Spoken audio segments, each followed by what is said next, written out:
This is some preparation for a JSU that will be given in Eugene on Thursday, November 3rd, 2011.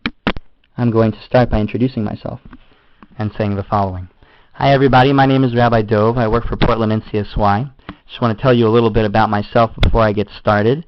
I grew up in Atlanta, Georgia. I lived there till I was 18. When I was 7 years old, I was diagnosed with cancer, and I went through 3 years of chemotherapy. And thank God I was able to beat cancer, and I'm here today to speak to you. When I was 18, I moved to Israel. I lived there for 8 years, mostly learning Judaic studies.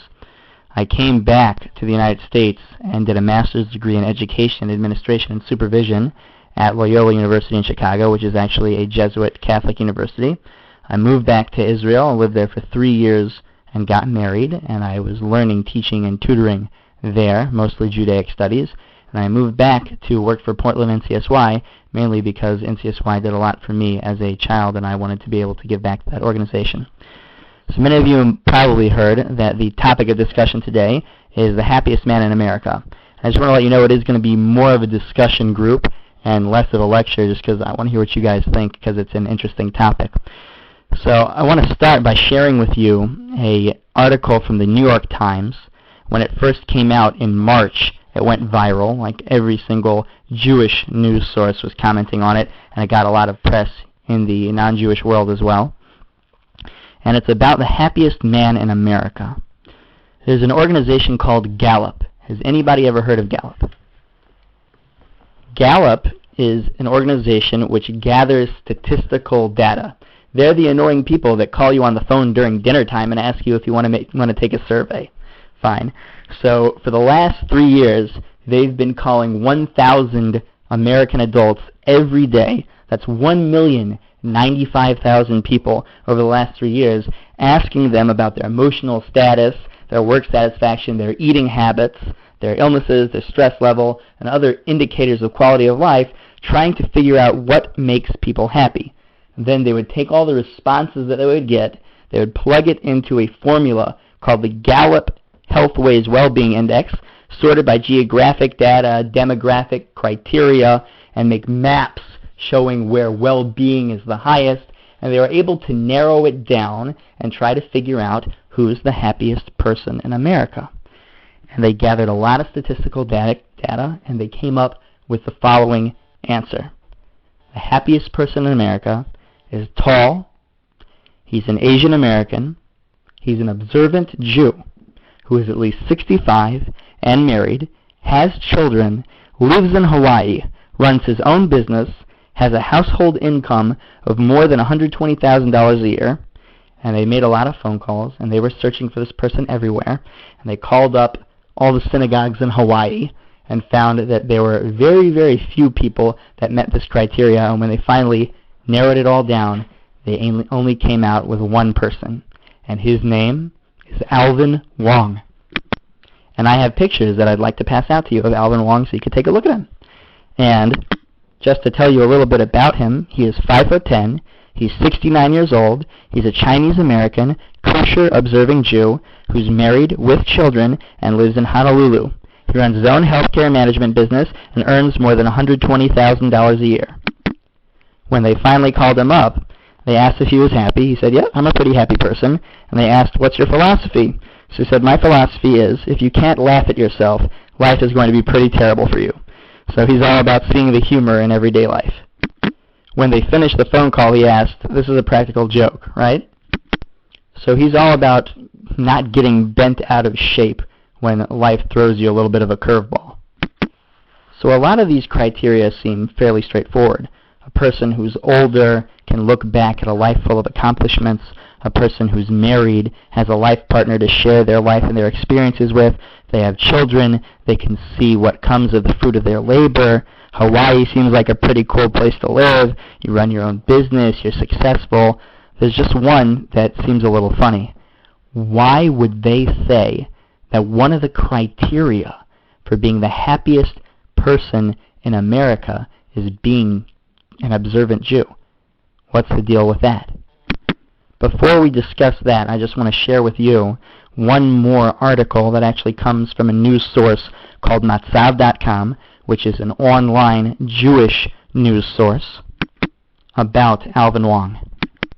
They start off here by saying the happiest man in America likes to laugh and to be intellectually stimulated, lives with a frisky, oversized puppy, cooks kosher meals for young scholars at his home in Manoa, and has been married for 35 years. And this article actually has a lot more quotes from him, and I'd like to pass out a few of these quotes and let you read out loud to the rest of the class, to the rest of everybody here, what the happiest man in America says makes him happy. So I'm going to pass out these sheets of paper with different things written on them, different things that he said. On every one of these sheets, there's also a response to this article that I found online, and I'd like to go through some of those responses when we have our discussion group here at the end. Who can read the first one for me? Thank you very much. Here's the first one. Alvin Wong says, "My mom always said, don't do things just for money. Do what makes you want to get up in the morning. Do what makes you happy. Surround yourself with young people. They give you energy and have a different view than old folks." A couple of very good points in his words. Firstly, money doesn't necessarily make you happy. I'm not saying that it's the root of all evil either, but it alone doesn't make you happy. Just by having money and buying more and more things, a person could get addicted to greed. A person could just keep going and looking and buying and buying. That's not necessarily going to bring happiness. Also, that a person wants to keep a vibrant, energetic, enthusiastic, positive people around them.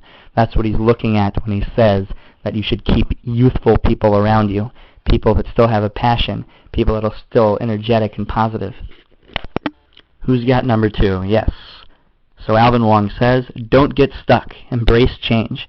Have a sense of humor, especially about yourself. If you can't laugh at yourself, then you're going to have a hard life. So he's telling us that we want to roll with the punches of life. Who's got the next one? Yes. So Alvin Wong says, surround yourself with good friends, and you're never too old to learn. Maimonides actually tells us that we are influenced by the people that are around us. So we want to surround ourselves with good people. And when he said you're never too old to learn, a person should always strive to keep learning and keep becoming a better person. Knowledge is endless. Number 4, he says, religion is very important. It grounds you. It makes you humble. It's important to be comfortable, but money doesn't make you happy. Look at all the rich celebrities who are in trouble.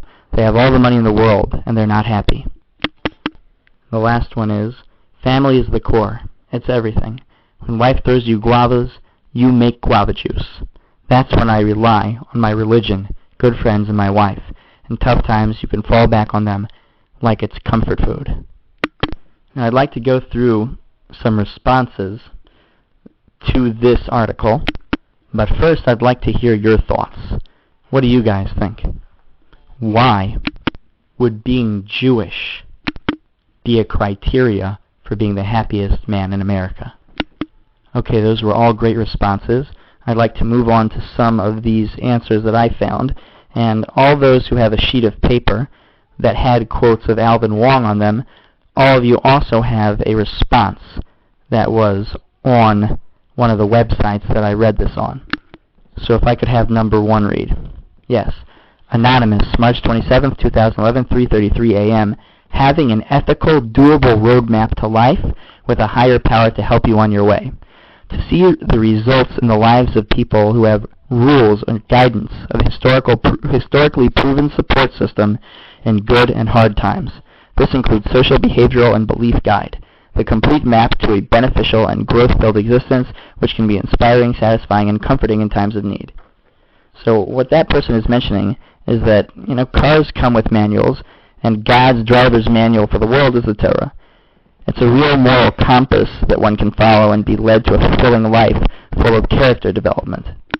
So they're saying that within Judaism, we have something called the Torah. That Torah leads a person into a lifestyle that would be beneficial and produce happiness. Thoughts? Number 2, King David, March 24th, 2011, 9:19 p.m., believing in God. I personally feel that believing in God and feeling a personal connection to Him adds a lot to one's level of happiness. One of the main ideas of Judaism is to trust in God and never doubt Him. God is always there for us and is always looking after us. The essence is believing He is there and trusting in Him. By believing and trusting in God, a person should have nothing to fear and can be positive and happy. So what this person is saying is that we know God is watching us and guiding us down the highway of life. If something is happening, it's because God wants it to. And if it's happening to me, it means He wants me to go through it, and there's some lesson to be gained from it. When a person looks at life with that philosophy, it helps them get through the different things that occur to them. And Jewish people believe in that very strongly. Number 3 comes from a woman named Meira on March 16, 2011, 8:56 p.m., and it's about productivity. Judaism is a lot of things. However, an underlying theme throughout the mitzvot and Jewish outlook is productivity. Does everybody know what mitzvot are? They are the commandments found in the Torah. In fact, the entire idea of mitzvot has to do with action, making a goal for yourself and sticking to it, and achieving that goal. It is a productive person that is happy, an accomplished person that is happy. One person's goal may seem insignificant or trivial to another person. However, what matters is if the individual themselves feels productive. It is the value of not wasting time or words that produces happy people. In addition, it is the sense of unity with one's fellows and the time Shabbat gives for reflection that adds to happiness. In conclusion, it is not one thing in Judaism that makes us happy. It is the whole package. So what this person is saying is that we have a reason to get up in the morning. It gives us a productive lifestyle that keeps us accomplishing, and an accomplished person is a happy person. They can look back at their accomplishments with a lot of satisfaction. Number 4, Jewish Mom, March 16, 2011, 8:28 a.m. It's self-control. See the marshmallow test.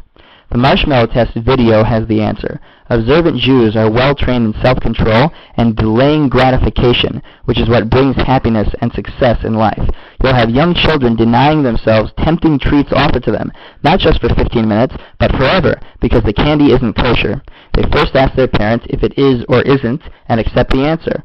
Or they'll deny themselves a dairy treat because the requisite time hasn't gone by since they last ate meat. Or they'll face the dark rather than switch on a light in their bedroom on Shabbat if it wasn't set on a timer before Shabbat to switch on and off at appropriate times. The laws for Jewish married couples preserve the excitement and promote the freshness of their relationship, but are impossible without well-developed self-control. The examples are endless, but the rewards are great in this world and the next. An additional answer, which others have touched upon, is faith in God. Total reliance, literally faith and security, that whatever God does is good and just, and that everything comes from Him. Our understanding is limited, but we feel calm and secure knowing that there is meaning to life and everything that occurs in it. God loves each of us deeply and is concerned about every detail of our lives. Thoughts? And finally, number 5 from Eva on March 16, 2011, 4:26 a.m. The Torah was designed for a happy life. Years ago, I read an article in Good Housekeeping magazine in which they interviewed a number of celebrities and asked them what would be the best Xmas present you could ever get. I was amazed that the majority answered a day without the telephone. That was an eye-opener for me. Observant Jews have that every week and don't even think about it. Non-Jews can only dream of such a luxury. What a gift that we have in our Torah. Since then, I appreciate it so much more. Of course, we are the happiest people in the world when we follow the Torah's guidelines, which were given solely for our benefit and well-being. So what this person is saying is there are scheduled times for a break to recharge one's batteries, like Shabbat, and 3 times a day to leave the hustle and bustle of everyday life and reconnect to God through prayers. There are also holidays which offer this, as well as family time. Jewish philosophy also stresses the concept of Ivdu es Hashem b'simcha, going through our everyday lives and rejoicing in the fact that we are still alive and celebrating what we have, not longing for more. I just want to close by mentioning that this next coming weekend, not this weekend, but the weekend after, there's going to be something called the Seattle Shabbaton. That is a convention for all Jewish teens in the Northwest. Any Jewish teen is invited to that. It's going to be up in Seattle. I know we have a busload going from Portland. If someone could get to Portland, then we could definitely take you with us. And I'm sure Tehila Derfler could work on trying to figure out transportation for you. We'll be going up to Seattle to meet a lot of other Jewish teens there, from Seattle, from Vancouver, from Portland. and we're going to be having a Shabbat experience. And on Saturday night, we're going to be going to this indoor beach with like volleyball courts and sand, and it's going to be pretty awesome. And then Sunday morning, we're having a brunch, or more like a breakfast, with pretty much every kosher breakfast food that you could think of, like pancakes and waffles and French toast, and it's going to be pretty awesome. And if anybody is interested in coming, they should let me or Tehillah Derfler know. So I just want to thank you guys for being a great audience. Hopefully I'll see you around soon.